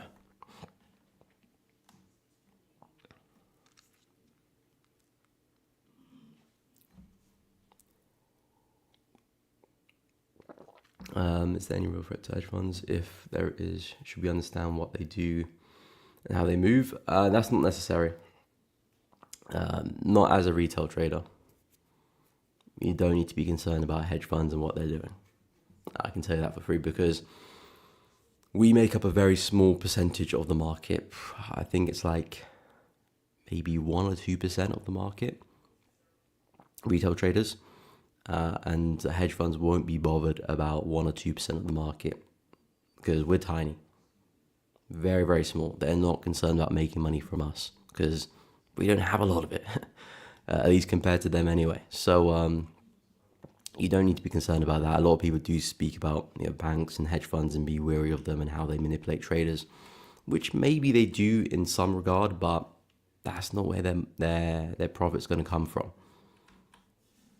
Not us, because we don't have that much of it, so it doesn't make sense. So yeah, you don't need to be concerned about that. Just focus on finding an approach to the market, whether it's going to be patterns or based around indicators or whatever it's going to be. Focus on that, develop a plan around that, and test it. Find out for yourself how good something is and how well you can apply it. And that's where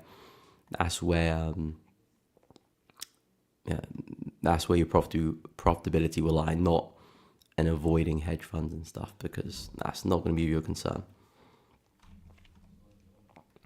Let me have a quick look to see how the indices are closed for the week. Okay. So NAS slightly bearish, S&P slightly bearish, Dow Jones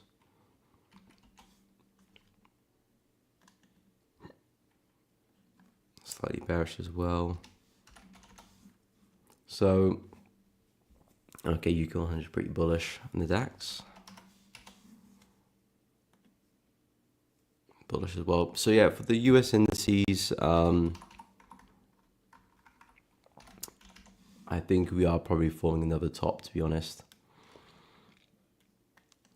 because we've had this very big candle last week, and the fact that we haven't really done much since then kind of tells me that price is respecting last week's support, and probably we're going to end up back at these lows sooner than we think.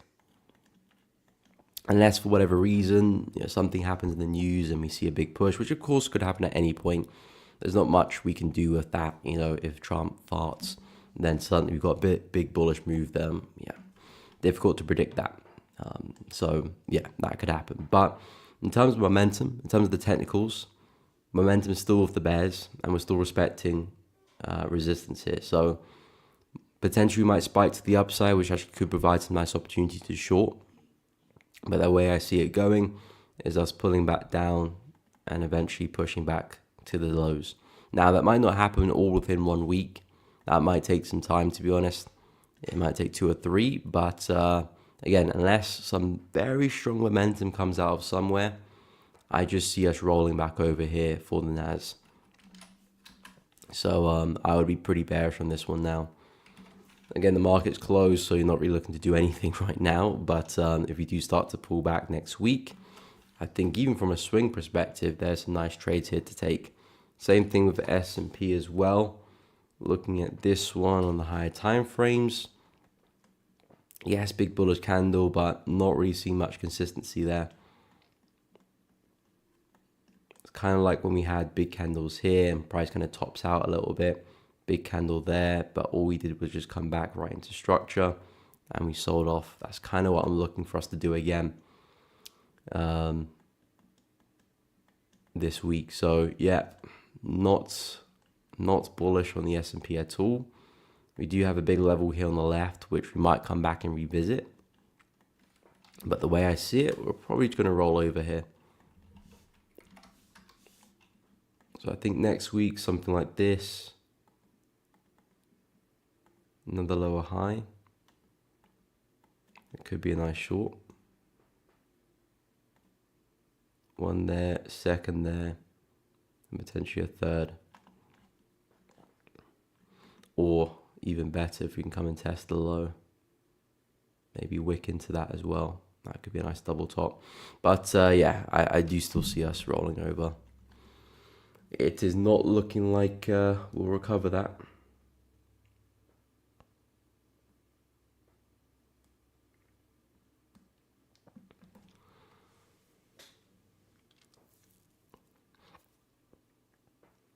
With banning of pretty much all deregulated brokers in the US, should US retail traders just break the rules and use foreign brokers, or continue trade low leverage, heavily regulated brokers? Again, I'm not too sure about that because I'm not in the US, so I wouldn't really know what's best. I know some US traders who do trade with just foreign brokers, and I know some who trade with the regulated brokers.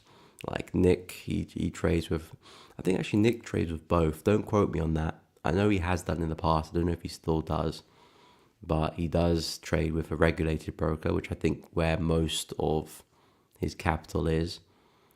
But I know he's traded with some unregulated brokers, and he's traded with regulated brokers in other countries as well. So he's done all three, but I don't know if he still does. Again, there's benefits of trading with of regulated brokers in other countries because, of course, you have a lot more leverage to work with, and sometimes low deposits as well. And of course, if you're with some of the big US brokers that are regulated, of course, you've got a lot of protection on your side. If the broker goes down under for whatever reason, you can be pretty sure to get your money back. I think it's up to like 80 grand or something you're protected by, so you'll be able to get your money back. And same with a lot of other regulated brokers in other countries as well. That's the case a lot too. Again, I don't want to give you an answer to that question because I feel like that's something probably you want to ask another US trader for that advice. Because at the end of the day, you're basically asking where you should put your money, which, again, I don't want to leave that to me to decide.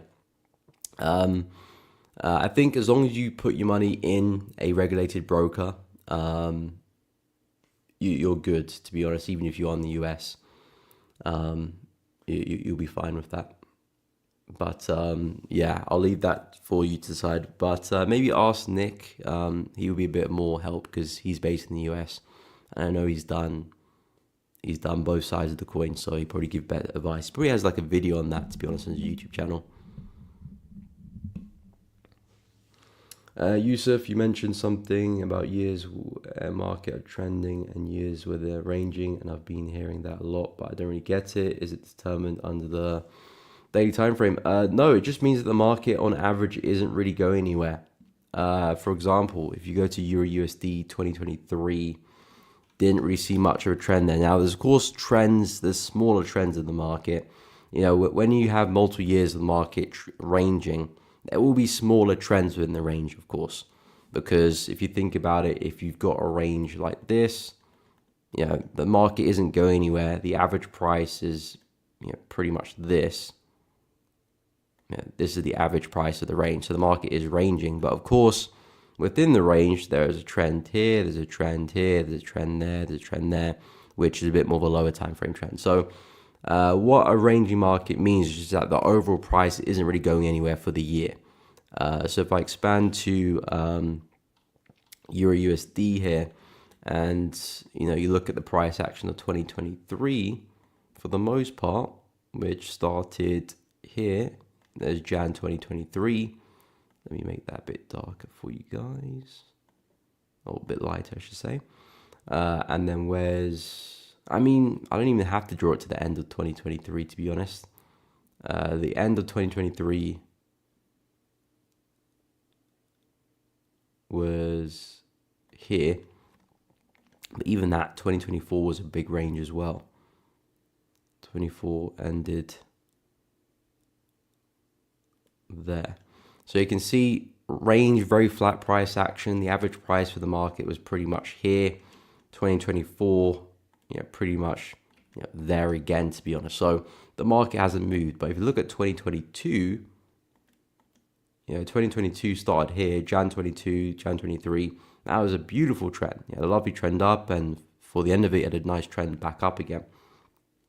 So what my point is that if you have a trend following strategy and you back test it for 2022, you probably would have some really nice results. But if you have the same strategy and you trade it with the same approach as you had with 2022 into 2023 and into 2024, well, your results won't be as good or near as good as 2022. Potentially break even, or maybe even a small loss if you weren't really careful about it. And that's simply because the market was flat those 2 years versus this year it was trending. So when I say the market is choppy or not trending, I just mean there's no consistent trend for the year. Because if we do zoom in, of course, there was a bit of a trend here, there was a bit of a trend there, a bit of a trend there, a bit of a trend here, pretty decent trend there, to be honest, and a pretty decent trend back up. But overall, the market was flat. So that's kind of what I mean. And same here as well. There's some smaller trends here, smaller trends there, smaller trends there. Again, a pretty decent one there, a pretty decent one there as well. But again, for the most part, the year was pretty flat. And so far, 2025, we've had a pretty decent trend. But is the market going to stay consistent with that? or are we going to come back flat again and do this? I don't know. We'll see what happens for 2025. But that's purely what I mean in terms of a ranging market. So again, if you had a strategy that performed very well here, it's not going to perform as well. The thing is, it can still perform very good though. The trick is only use it when the market is actually trending. So when the market is ranging like this, like I said, there are smaller trends you can take advantage of. But if you're smart and you know how to apply your trading strategy to the market, you can just wait for these smaller trends and take advantage of those smaller trends with that trend trading strategy and still retain a decent profit for the year. But you have to be more cautious because you can start to see that we're not consistent anymore. Yeah, every time the market does take out a major high, we come back in, major low, we reverse back in as well. So you can see the market's not trending well. So when you start to realize that, then you can back away. Here, after we took out a low, we just kept falling until we reversed here. And same thing with 2024 as well. So that's basically what I meant.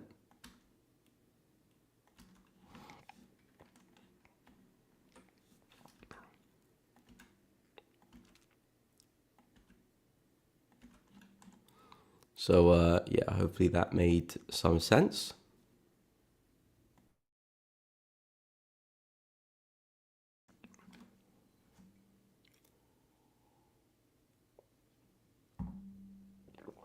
Is gold ever going to stop climbing? I still remember just a year or two ago, it was at 1700.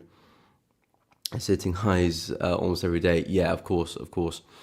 Yeah, gold is going to hit a brick wall pretty soon, to be honest, and it's going to come down pretty hard, as every gold cycle has ever done, ever. And if you look at gold, and a great way to kind of understand how the markets move, you just go through previous data. Get into a chart, just scroll back and just see what happens. It's a great way to find out how the market moves. But we've had many very aggressive bullish cycles for gold. We had a really big one in 2011. The market was parabolic, kind of what we're seeing now, to be honest. Just every day or every other week, or more or less, market creating a new high, storming to the upside. Then eventually we hit a brick wall and we came down pretty hard eventually. That's going to happen again for gold because the market moves in cycles. It will have a cycle where everything's very bullish and parabolic. We'll have a cycle where everything's a bit sideways, people are a little bit mixed with gold. And we'll have a bearish cycle as well when things are doom and gloom. People are taking money out of gold and put it into other things that are doing well. And they put their money there because it probably will give them a better return. And then those things will not do too well. They take the money back out, put it back in gold. Gold does well again. Then things start to stabilize. Then people take money out of gold again and put it somewhere else and put it back into gold. So it's a never-ending cycle of just kind of booming and but well, not really bust because it's not going to zero, but just of flying and pulling back. And right now we're in that cycle where gold is being heavily bought, and a lot of people parking their money in gold. But again, eventually that's going to hit top soon. Things are going to stabilize. People take money out of gold. It will start to collapse a little bit. People will be panicking with gold's price, putting it to other things that are doing a lot better. And then that cycle will repeat and people put money back in gold. So when we're very parabolic like this and very bullish, it means the top will form pretty soon as well, because typically before we do see that bearish cycle come in, that's when gold's at its most bullish. When gold's at its most bullish and it's just soaring and looks unstoppable, that's normally when we do start to pause and potentially roll over. And that's kind of what we're coming to now. Now, of course, I'm not saying that top's going to form now. We could still very much see another big push, which could take us all the way to 4K potentially before we do fall over. But we are becoming quite close to it. The market's been flying since the beginning of 2024. And I think we'll be running out of steam soon enough and rolling over. But again, if you're a trader, you're not too concerned with about what gold's going to do. You're just kind of looking at what you're dealing with right now. And right now you've got a very bullish gold. So as a trader, you're kind of just looking to take buys on gold. Yes, it's going to hit top soon, but that's not really of your business right now. Especially if you're intraday or you're looking to hold trades for maybe a couple of days at most. You just try and take advantage of the current momentum. And then when you start to see some red flags, then yeah, we'll start to back away and perhaps we'll go through a new cycle for gold. Okay, no problem. Happy to help Yusuf. Bitcoin, okay. We'll take a look at Bitcoin. Crypto, not the best price action. I agree with that. Should we focus on what happened politically in the trends of gold? You can do. That can actually be a good indicator, actually. Or maybe when the next cycle will happen with gold. Politically, that can be a nice indicator, especially looking at US presidential cycles as well. They can definitely be a good indicator when things are good, gold's booming, or maybe gold's going to go through a bear cycle. So that can be a nice indication of what you can expect. But again, something like that is just a rough estimation. It's not anything guaranteed. Price action is always your go-to in terms of what's going to happen next, most likely. If, for example, you're expecting, we're probably going to be seeing a bit of a bearish cycle now for gold based on whatever political idea you found, well, then price action is now going to be the indicator for that, if that bias is going to come true. If you have that bias politically or fundamentally, but gold is still very bullish, well, then you're not going to execute on that idea because clearly gold's still bullish. It's not the right time to be selling yet. But then maybe something happens, we see aggressive reaction, a double top, or a strong bearish candle coming through. Well, then maybe now you can start to look to take some shorts based on that political idea that you have. So, yeah, I think that actually could be a good metric. I know some people who look at that for cycles of gold, actually. But of course, price action is still the bread and butter because, if things are bullish, it doesn't really matter what you think, the market is bullish. And vice versa as well. So yeah, I think that could be a good thing to look at, to be honest. It's definitely not going to hurt your trading. It can definitely provide another confluence for a trade.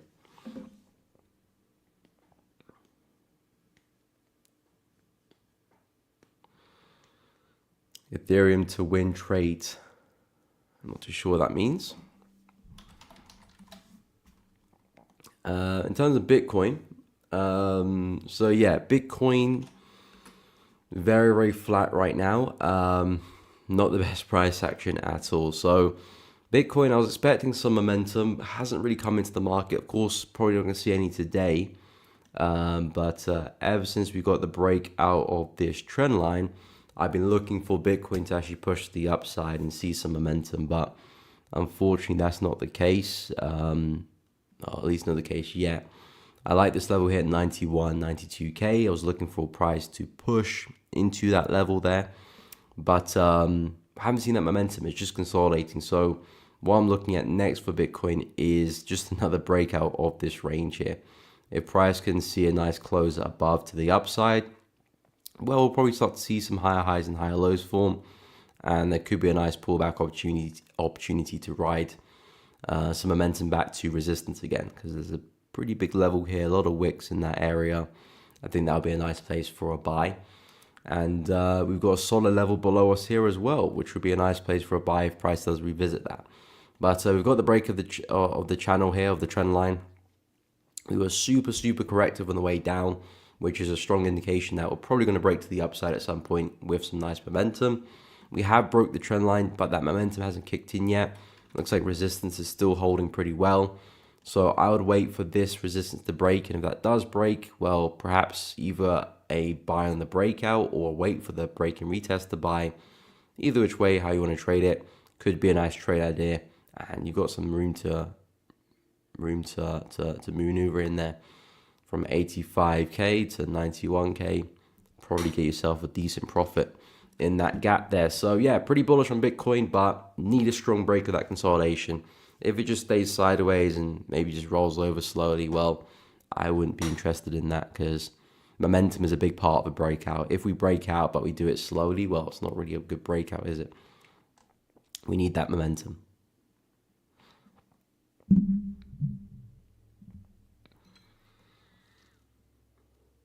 ETH algo action. Yeah, I don't know what that means, Anton.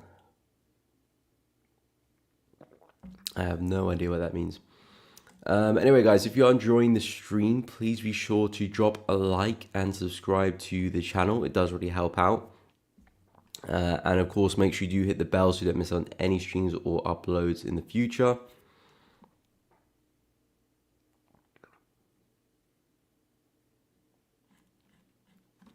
And of course, if you haven't checked out the Elevating Traders Discord channel, it's completely free to do that. Links in the description. What's up, CS Integrated? Hope you're doing well. So yeah, check it out. Link in the description. Also a link at the top of the chat as well. You can check it out there. Of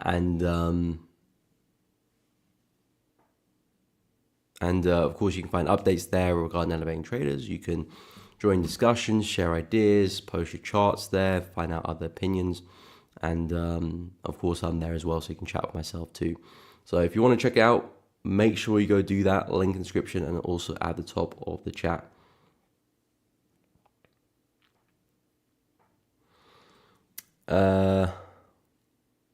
Is my mic muted? I don't know. Is it muted? Can people hear me? Hello, hello, hello.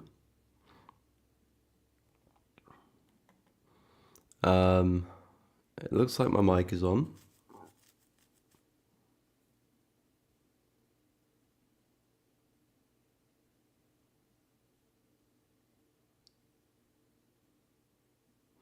Yeah, I think my mic's working. Okay, cool. No problem, Yusuf. Have a good one. Have a wonderful weekend as well. Wish you a quick recovery. Appreciate it. Thank you. But yeah, have a great weekend as well, Yusuf. Hope to see you next week. Take care. But yeah, I mean, it's a bit of a slow end to the week, to be honest. It is a bank holiday, so we're probably not going to see much momentum today. So it is a good day to take a bit of a break from the market and review previous trades and potentially plan for next week as well. No need to try and force anything, especially on a day like this. If you're intraday, you're probably not going to see much momentum in your favor.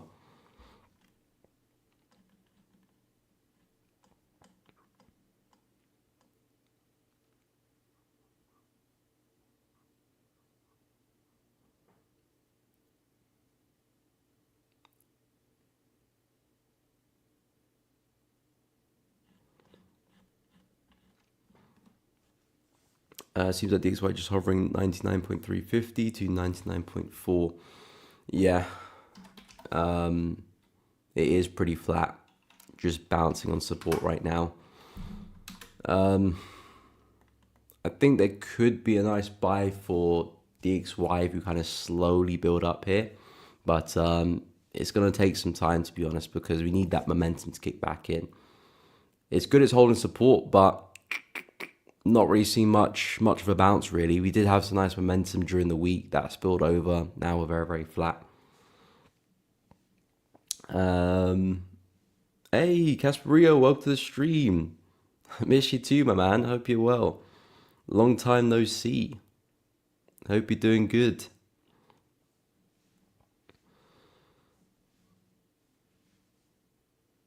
XPX. Yeah, they're very flat as well. We challenge the low again. I think so. I think they're likely to push back into support, to be honest. We had that bullish week last week, but I was looking at on the weekly timeframes for the US indices, and they're not really giving me much confidence that we're about to see more upside. I think we are likely to, or should I say, more likely to retest the low than suddenly push to the upside. Now, of course, anything can happen. The reminder is this candle Wednesday, where out of nowhere the market is suddenly very bullish. Based on some headlines in the news, that could happen again and suddenly we're bullish too. But from a technical standpoint, the fact that we're still fading at the highs there a lot, I do think we're going to roll over and come back and test support, to be honest. So I think S&P, US 30, US 100... we're likely to roll over here. If we were going to continue higher, I would have liked to see another strong close to the upside. The fact that we haven't I think gives me a greater chance that the indices will just roll over.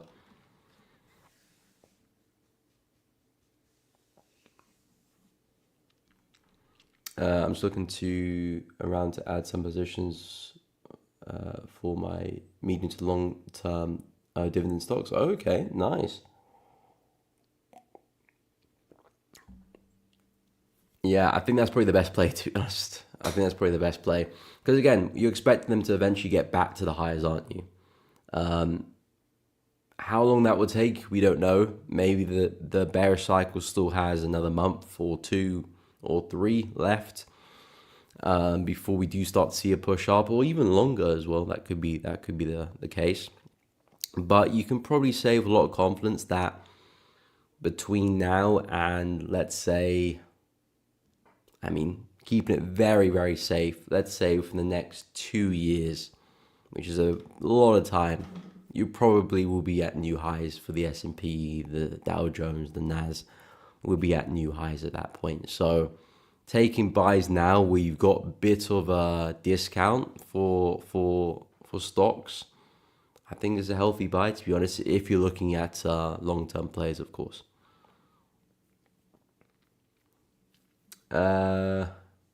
Okay, good to hear, Casper. Got too caught up with the 95 world. Okay, finally back to the markets now. Glad to hear it, man. Thoughts on Euro and GJ? Okay, we'll have a look, see at them. Euro, I'm pretty bullish on. GJ, I'm looking to sell, but I need a bit more of a pullback as well. What's up, Matt? Hope you're well. Market been boring all week, butchering me with the chop. Yeah, it has not been fine. I'm actually taking a trade this week, to be honest. So I literally agree with that wholeheartedly. There's been nothing really for me to jump in and get involved with this week, unfortunately. But in terms of Euro USD, I'm pretty bullish on. I'm looking for a pullback for this guy. Of course, it's been soaring to the upside the past few weeks here. We've taken out some major highs on the left. This one is in desperate need of a pullback. I do think Euro can still see higher prices, but we do need to pull back first. And I do like this area here below us, which is, what's this, 1.11. That is a nice little level for a buy. So if price can get there, I'll be more than happy to take a long and naturally targets back at the highs, really. So as long as we can stay corrective on our way down, so I don't see any harsh selling pressure, as long as we can stay nice and slow on the way down, I think that looks like a really smart buy there for Euro. Of course, at the moment, the market is just extremely flat right now, so I would avoid taking any opportunities inside this box here because I don't think you'll find a good one, to be honest, even intraday. So I'll stay away from that. But if you can start to come back into areas of support, well, that's a different scenario. There could be some nice longs there. GJ, I'm still pretty bearish on. I do think we can make our way back down to the kind of 180 area. This is my long-term bias for GJ, push to that wick low. Look into the daily chart, I can see pretty consistent lower highs, 1, 2, 3. I'm looking to see if we can find a fourth, to be honest. Looking to the left, I can see price is kind of stuck at an area of support. So I kind of want to see a bit of a pullback first before shorting. Hence why I want to see price come back into an area like such, because I know this is where bears could be lurking. We did already see a pretty strong move to the downside from that area. So there's a lot of bearish momentum from there. So if we can tap into that area again, there's a good chance we could still see another bearish reaction, and perhaps maybe that could give us another lower high.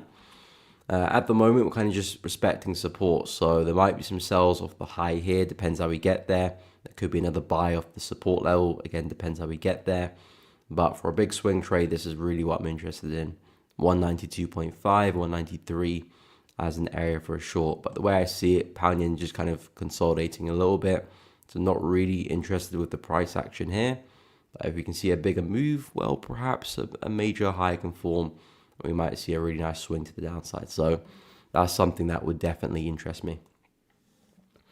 But yeah, that's kind of where I'm at with Euro and GJ. Cease integrated, guess I'll wait further and add positions if it goes longer, trying to avoid buying the high as well. Yeah, true. Again, depends what your goal is. If your goal is just to make a profit on the position, well, I wouldn't be too concerned with the high of the S&P or from the Nasdaq because like I said, if my goal is just to make a profit on that position, so not too bothered about how much of a profit. Of course, you want to make as big as profit as possible. Who wouldn't? But in terms of timing everything, it becomes difficult because you might want it to go lower, but then it doesn't go lower. Maybe the low is already in, and now we push back to highs, and then you miss out on that trade.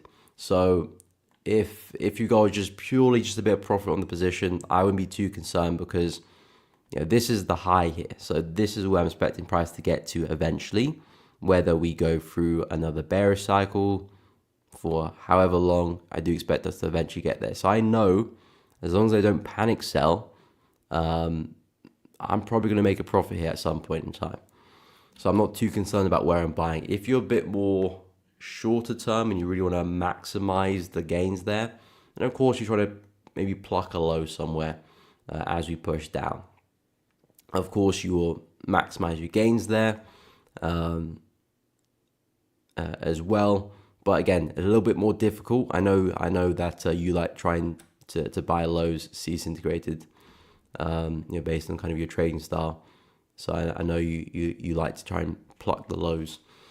But of course, it's just a little bit more harder. If you kind of have the mentality of it, I'm not going to buy a bottom here. I just know I'm going to buy lower than the all-time high. Then that gives you a bit more freedom. But again, it's based on preference because if you can buy a low or just it goes lower, then it means that you might be able to make a bit more profit. Okay, if you're just waiting for price to go lower, then that could be something to look out for. I think if you can buy in this kind of general area here somewhere, I think that's a great trade. Because if someone told you beforehand, S&P's trading around 6K, if you can get a buy around 5K, that's a decent pullback, to be honest. Pulling back a whole 1,000 there. That's a decent pullback.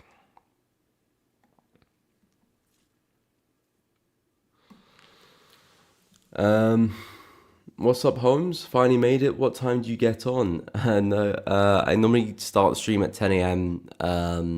UK time to 12 p.m. UK time. So you finally made it and you caught the end. You caught the end of the stream, but better late than never, as I always say. But happy to have you on, my man. Happy to have you on. That's true. You can do that as well. Cease integrated. Start with small positions as well. You didn't have to dip your whole foot in the lake there. You can just start small and add as it goes lower. Okay, you're East Coast. That's probably why then, because it's probably still very, very early for you then. It's almost midday for me, actually. Well, it is midday. It just turned 12. But yeah, guys, we have come to the end of the stream. I do appreciate each and every one of you tuning in and chatting with myself. Okay, 7 a.m. Not too bad. Still pretty early though. It's 12 p.m. here. So so we're 5 hours ahead of you. So the stream will start at 5 a.m. your time. So I don't blame you not being on the stream there. Yes, I will be live again Monday. I'm live every weekday, Monday to Friday, 10 a.m. UK time to 12 p.m. UK time. So 5 a.m. your time. Every weekday I'm always live. If not, I'll give you guys some notice. But yeah, I do appreciate you guys tuning in for another stream. Really do appreciate it. If you guys did enjoy it, please be sure to drop a like before you leave. It does really help out the stream. Subscribe to the channel as well. And of course, hit the bell so you don't miss out on any streams or uploads in the future. I will post my analysis on the weekend, so look out for that. It will recap this week's price action and of course forecast the next. So if you do want to see my ideas for the week or just want to see what I'm looking at, be sure to check out that video. It comes out on Saturday. So guys, really appreciate you tuning in. Have a great day, a great weekend. Thanks for tuning in, and I'll catch you all in the next one.